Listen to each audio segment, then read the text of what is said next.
Sudah satu pekan kasus kematian diplomat muda Kementerian Luar Negeri Arya Daru masih menjadi misteri. Polisi belum mengungkap penyebab kematian korban. Desakan pun bermunculan agar polisi mengungkap kasus ini. Kita perbincangkan dengan Ketua PBHI, sudah ada Julius Ibrani dan mantan Kabar Reskrim Komjen Purnawirawan Ito Sumardi. Selamat petang Pak Ito. Bang Julius, terima kasih sudah bergabung bersama kami di Kompas Petang. Saya akan ke Bang Julius terlebih dahulu. Anda melihat dari penanganan kasus ini kan sudah sepekan. Selasa ditemukan meninggal dunia dan Kamis pekan lalu polisi menyebut bahwa kurang lebih sepekan ke depan akan diungkap. Transparansinya dan menurut Anda apakah ada indikasi ketertutupan dari Polri dalam penanganan kasus ini? Ya, yang pasti kalau kita bicara secara teori soal kecermatan, kehati-hatian, saya pikir ini bapak-bapak penyidik di Polda Metro sudah lulus semua. Apalagi Bang Karyoto itu mantan deputi KPK yang seharusnya sekarang juga sudah layak untuk menjabat Kabar Reskrim gitu, Cynthia. Jadi yang ingin didengarkan di level Bang Karyoto yang dijelaskan oleh Bang Ade Ari ini adalah penjelasan yang begitu teknikal dan analitikal. Kami belum lihat bahwa ada pengumpulan CCTV di sekitar komplek itu, perumahan mewah, itu wilayah Ring 1, gitu. Itu belum terlihat. Kami juga belum melihat analisis, misalnya kalau tadi Bang TB Hasanuddin bicara soal motif, maka di belakang motif itu ada faktor risiko yang menyebabkan seseorang meninggal, baik faktor risiko internal ataupun eksternal, itu juga belum ada. Lalu juga belum ada penjabaran tentang aktivitas dari si korban ini yang menyebabkan terjadinya faktor-faktor penentu lain, faktor X lain yang menyebabkan meninggal dunia. Yang pasti kalau dari bentuk fisik badan pada saat meninggal, situasi kosan segala macam agaknya sulit untuk diidentifikasi meninggal. Nah, ketika hal-hal ini belum dijelaskan, Cynthia, maka tentu masyarakat tidak hanya bertanya-tanya soal transparansi, tetapi akuntabilitas kinerja. Ini yang kami kejar. Terlebih lagi, pesan yang ditangkap oleh publik adalah begini. Kalau seorang diplomat muda memiliki peran melindungi WNI di luar negeri untuk kasus-kasus yang kompleks dan tensinya tinggi seperti kasus-kasus TPPO yang marak terjadi di lingkungan ASEAN. Itu bisa terjadi dan tidak teridentifikasi di dalam 2 minggu, maka kalau kami warga negara biasa yang tidak memiliki peran, apa namanya? Nah, ini yang patut dipertanyakan. Saya pikir Bang Karyoto dalam waktu dekat akan mengumumkan dan kami meminta memang pengumuman itu dilakukan oleh Pak Kapolda sedetil mungkin, sejelas mungkin, setransparan mungkin. Begitu saja. Saya ke Pak Ito. Pak Ito, hingga sore hari ini, informasi yang Anda peroleh terkait penanganan dan juga pengungkapan kasus ini sudah sejauh mana, Pak Ito? Begini Mbak, saya tidak masuk dalam apa yang sedang dilakukan dan saya juga sudah tahu mereka sudah melakukan hal-hal yang jauh. Tapi perlu juga difahami bahwa untuk mengungkap kasus kematian itu kan kematian ada 2, kematian yang wajar, kematian yang tidak wajar.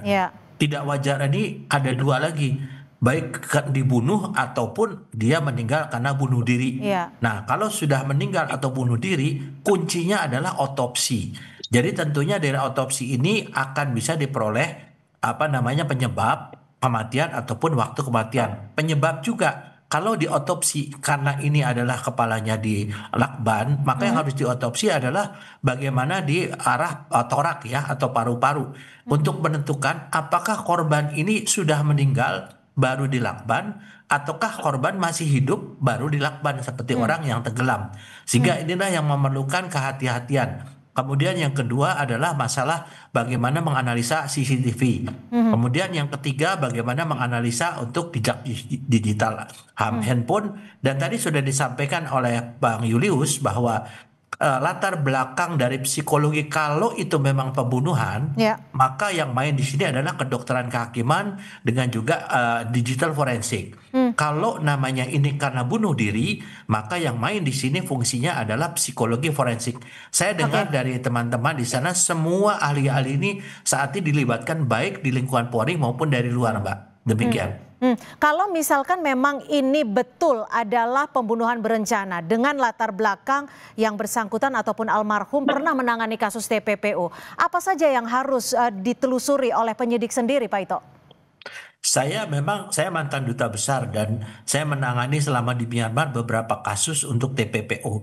sampai saat ini mungkin baru beliau inilah almarhum ini barulah yang menjadi seorang yang meninggal yang kebetulan fungsinya di TPPO ya.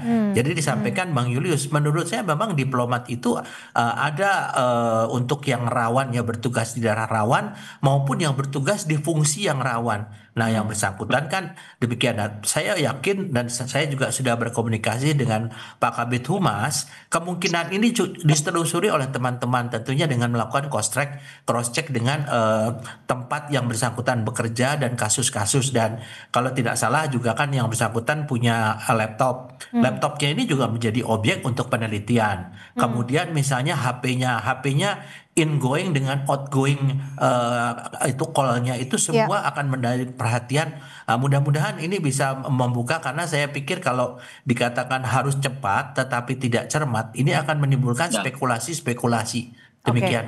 Ya, Bang Julius, ini kalau melihat kasus ini dan kalau kita juga melihat dari background almarhum sebagai diplomat, apakah faktor imunitas seorang diplomat juga bisa mempengaruhi mengapa polisi terkesan begitu lama untuk menyampaikan ataupun penyebab dari kematian dari almarhum? Ya, tadi saya setuju yang dijelaskan oleh Jenderal Ito bahwa kecermatan itu jangan sampai tersingkirkan karena kecepatan. Jadi dia cepat tapi dia harus cermat. Nah, cuma yang diharapkan oleh publik dan dibutuhkan oleh instansi tempat almarhum bekerja adalah ada semacam publikasi temuan-temuan yang secara gradual disampaikan. Karena ini bukan hanya pemberitaan, bahwa identifikasi faktor-faktor risiko tadi amat sangat dibutuhkan sebagai self awareness dari para pejabat-pejabat kita yang tadi dalam bahasa Jenderal Ito menjelaskan dengan tugas-tugas yang memiliki kerawanan tertentu dalam menjalankan tugasnya itu. Nah, sebetulnya itu yang diharapkan gitu ya. Sehingga ketika diidentifikasi kerja-kerjanya mengalami kerawanan karena mengurusi ini, maka satu timnya itu harus memiliki atau bahkan diberikan self awareness bahwa kalau ini terjadi maka ada potensi bagi rekan-rekan kerjanya. Itu yang pertama. Nah, yang kedua juga identifikasi awal ini kan sebagai warning juga, warning bagi kalau memang ini terjadi dugaan pembunuhan berencana, warning bagi si pelaku bahwa ruang geraknya akan semakin sempit dan segera diproses, segera ditangkap, segera diciduk karena sudah mulai diidentifikasi cara-cara bekerjanya, faktor-faktor tertentu yang mengarah pada dirinya. Ini yang dibutuhkan. Jadi mungkin bukan kesimpulan di akhir, karena itu nanti akan disampaikan secara cermat dan betul-betul hati-hati tanpa mengurangi prinsip beyond reasonable doubt, karena ini harus dibuktikan di pengadilan. Tetapi tadi ya warning untuk pelaku juga penting. Jadi dari aspek teman-temannya ke pelaku juga penting. Nah, yang paling penting sebetulnya adalah begini, Cynthia. Ini pejabat negara, dia pejabat publik. Jadi tubuh ini, jenazah ini milik kita semua. Ada tugas publik, ada negara yang diemban di dalam tubuh korban ADP ini. Sehingga mengajak publik untuk tidak bermaksud mengacak-ngacak TKP dan segala macam, tetapi mengumpulkan informasi yang dapat dijadikan petunjuk bagi para penyidik. Ini juga penting. Gitu. Jangan-jangan teman-temannya tahu informasi yang kita tidak tahu, yang mungkin belum dipanggil sebagai saksi oleh para penyidik, kan penting juga begitu sih. Ya, dan petunjuknya mungkin memang ada banyak di TKP. Pak Ito, kalau kita lihat dari potongan-potongan CCTV, saat ini yang beredar jam-jamnya itu baru beberapa, dari pukul 11 ketika korban membuang sampah, dan juga ada beberapa ketika penjaga indekos melihat kamar korban. Dari potongan-potongan CCTV bisa terungkap tidak penyebab kematian dari almarhum? Nah, kalau penyebab kematian kalau penyebab kematian itu dari autopsi ya, Mbak. Oh ya, oke. Kalau itu dari kemungkinan adanya misalnya sudut-sudut yang tertutup atau blind spot. Kan kita lihat pada saat almarhum itu masuk itu CCTV berada pada sudut blind spot di mana kita tidak bisa lihat apakah ada orang masuk atau keluar ya. Kemudian pada saat CCTV yang lain memperlihatkan untuk dalam lorong itu betul-betul lorong yang lengkap bisa dilihat sampai pada saat pembongkaran jendela oleh penjaga kos. Kemudian satu hal Mbak yang mungkin perlu diluruskan adalah diplomat Indonesia yang bertugas dalam negeri itu pada dasarnya tidak memiliki hak imunitas diplomatik ya.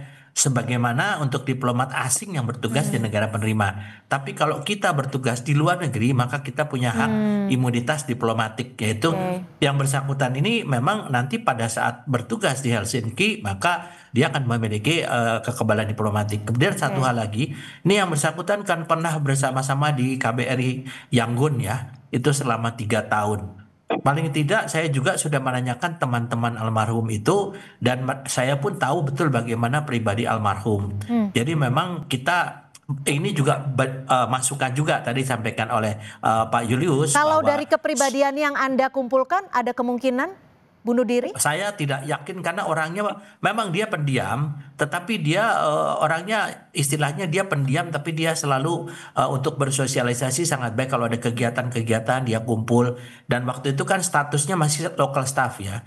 Kemudian mengikuti pendidikan menjadi diplomat. Tapi secara logika menurut saya seorang diplomat itu selalu berharap ya suatu saat akan ditempatkan lagi di luar negeri, karena dari tingkat kesejahteraannya pasti jauh di atas kalau dia berdinas di dalam negeri. Nah, alasan inilah kalau memang betul-betul ada indikasi bunuh diri yang harus didalami oleh dari psikologi forensik gitu, Pak. Baik, terima kasih Komjen Purnawirawan Ito Sumardi dan Bang Julius Sibrani sudah berbagi perspektif di Kompas Petang. Selamat sore. Selamat sore, Pak.